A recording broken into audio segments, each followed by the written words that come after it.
বন্ধুরা, আমাদের আজকের গল্প বুদ্ধিমতী টুনি ও কাক। বনের মধ্যে বাস করত টুনটুনি পাখি আর টোনা। টোনা টুনির দুইটি ছানাপোনা ছিল। আর পাশেই বাস করত টুনির বোন নীলু আর মিনি। নীলু আর মিনি টুনটুনিকে খুবই ভালোবাসতো। তার পাশের গাছে বাস করত এক দুষ্টু কাক। দুষ্টু কাক টোনা টুনিকে খুবই জ্বালাতন করত। একদিন টোনা টুনিকে বলল, ও টুনি, টুনি, তোমার হাতের পিঠা খেতে ইচ্ছে করছে। অনেকদিন তুমি কোনো পিঠা তৈরি করো না, তুমি আমাকে পিঠা তৈরি খাওয়াবে গো? টুনটুনি বলল, নিশ্চয়ই নিশ্চয়ই, তোমাকে আমি নিশ্চয়ই পিঠা তৈরি করে খাওয়াবো। কিন্তু টোনা, বাসায় তো কোনো চালও নেই, আটাও নেই, আমি কিভাবে তোমাকে পিঠা তৈরি করে খাওয়াবো? ঠিক আছে ঠিক আছে, আমি বাজার থেকে চাল আটা নিয়ে আসি। এই বলে টোনা চলল বাজারের দিকে।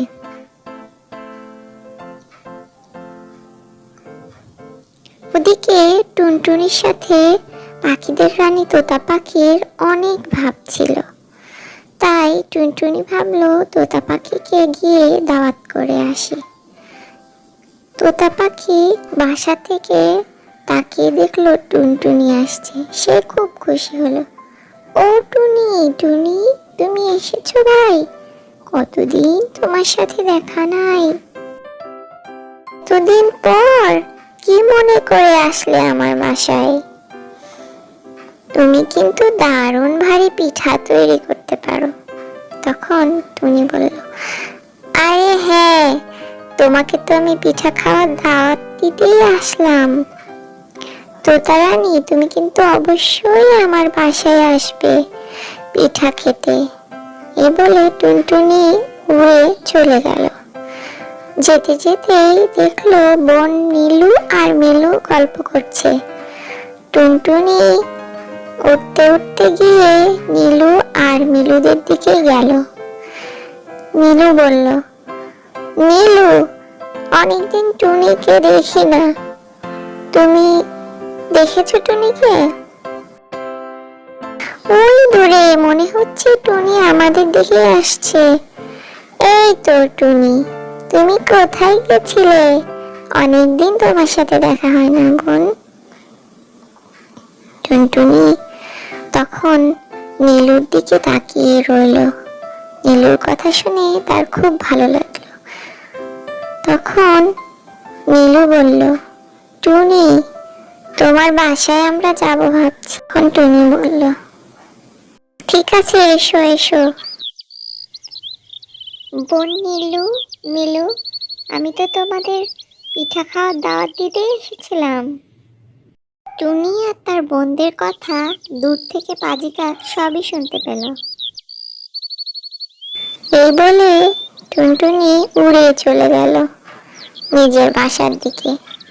গিয়ে দেখলো টোনা চাল নিয়ে এসেছে, আটাও নিয়ে এসেছে। তাই সে পিঠা রান্না করতে শুরু করলো। অনেক কষ্টে অনেক পিঠা তৈরি করে সে পিঠাগুলি রান্না করলো। পিঠা রান্না করতে করতে মনে মনে ভাবলো তার ছানাপোনাদের আজকে পিঠা খাওয়া হয়নি, তাই সে ছানাপোনাদের জন্য আগে পিঠা দিল। তখন টুনি বলল, নে নে, তোরা তাড়াতাড়ি খেয়ে নে, এরপর আবার তোতা রানী আসবে। ছানাপোনাদের খাওয়া শেষ হলে টোনা আসলো। টোনা এসে অনেক পিঠা দেখে খুবই খুশি হলো। টোনা বলল, টুনি, তুমি তো আমার জন্য অনেক পিঠা তৈরি করেছো। তাছাড়াও তোমার বোন নীলু আর মিলুকেও ডেকো কিন্তু খেতে। যাই, আমি দেখি নীলু আর মিলুকে গিয়ে খুঁজে আসি ওরা কোথায় রয়েছে। এই বলে টোনা আস্তে আস্তে চলে গেল। টোনা টুনির পিঠার ঘ্রাণ পেয়ে সেই দুষ্টু কাক এসে জানালায় দাঁড়ালো আর দেখলো অনেক পিঠা তৈরি করেছে। আরে বাবা, এই পিঠা তো অনেক মজার হবে। যাই, আমি গিয়ে পিঠাগুলো খেয়ে সাবার করি। এই বলে কাক সব পিঠা খেয়ে ফেললো আর খেয়ে সেখান থেকে চলে গেল। টুনটুনি এসে দেখলো তার পিঠার থালা ফাঁকা। সে খুব চিন্তিত হলো। তারপরে টোনা এসে দেখলো, এ কি, সব পিঠা কে খেয়ে ফেলেছে? টুনি, হায় হায়, এ কি অবস্থা!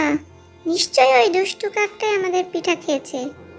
তারপর টুনটুনি উড়ে গিয়ে বন জঙ্গলে ঘুরতে লাগলো।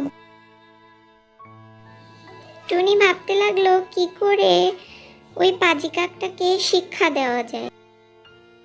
পরের দিন টুনি আবার পিঠা তৈরি করতে লাগলো। টোনাকে ওই দিন বলল যে, দেখি আজও যদি কাক খেয়ে যায় তাহলে কাককে একটা শিক্ষা দিয়েই ছাড়বো। তাই বলে সে পিঠা তৈরি করলো আর তার ছানাপোনাদের খাওয়াতে লাগলো। ওইদিকে দূরে দাঁড়িয়ে জানালা দিয়ে কাকটি সব কিছু দেখছিল আর ভাবছিল যে টুনির পিঠা আমি আবার খেয়ে ফেলব। যেমন ভাবনা তেমন কাজ। পাজি কাকটি আস্তে আস্তে টুনির পিঠার দিকে এসে পিঠাগুলো সব খাওয়া শুরু করলো। কি দারুণ খেতে! টুনি বেশ ভালোই পিঠা বানাতে পারে। আমি আবার নিশ্চয় টুনির হাতের পিঠা খেতে পারবো। যাই দেখি, বেশি দেরি করে ফেললে আবার টোনা টুনি চলে আসবে। এই ভেবে কাক উড়াল দিল।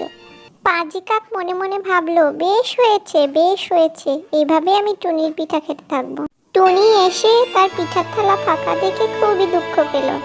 তোতা রানী টুনিকে বলল, ও টুনি, টুনি, এত কষ্ট করে যে তুমি এত পিঠা বানালে, কই তোমার পিঠা কই? দেখো, পাজি কাকটা সব পিঠা খেয়ে নিয়েছে। টুনি মনে মনে আরো দুঃখ পেল। টুনি বলল, এই তো, আমার সব পিঠা এখানেই ছিল। পাজি কাককে কি করে শাস্তি করা যায় এই ভাবতে ভাবতে টুনি তার বোন মিনির বাসায় গেল। মিনি ওকে বলল, টুনি, দেখ, তোর যত রকম সাহায্য লাগে আমি তোকে সাহায্য করব, কিন্তু এইবার তুই কাককে আর ছাড়িস না। তখন টুনি মনে সাহস পেল। সে এবার এক মনে মনে ফন্দি আঁটলো। পরে সে আবার পিঠা বানাতে লাগলো। কষ্ট করে সে আগের দিনের মতো প্রচুর পিঠা বানালো আর কাকের নাকে গিয়ে সেই ঘ্রাণ পৌঁছে গেল। কাক বলল, বাহ, আজও দেখছি টুনি পিঠা বানাচ্ছে, বেশ হবে, যাই দেখি আমি আজও টুনির পিঠা খাবো। উঠতে উঠতে গিয়ে কাকটি দেখলো টুনির বাসার সামনে হাতে চাকু নিয়ে এক ডাকাত টুনি বসে আছে। উমা, সে কি! এই ডাকাত টুনি এখানে কি করে এলো? কাক তো ভীষণ ভয় পেয়ে গেল। বারবার এদিক থেকে উড়ে ওদিকে যায় আর ওদিক থেকে উড়ে এদিকে আসে। কোনোভাবেই ঘরে ঢোকার সাহসই পায় না। কাক তখন ভয় পেয়ে উড়ে চলে গেল।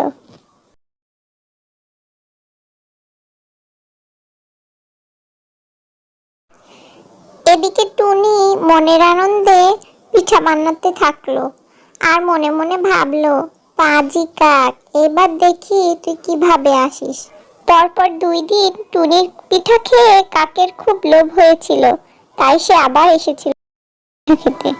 টুনি আর ছানাপোনাদের বলল, নে নে, এবার খেয়ে নে, এখন থেকে কাক আর শ্বাস করবে না আসতে।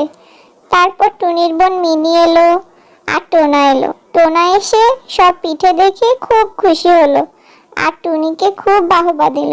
বলল, তুমি তো খুব ভালো করেছো টুনি, তুমি খুব ভালো করেছো।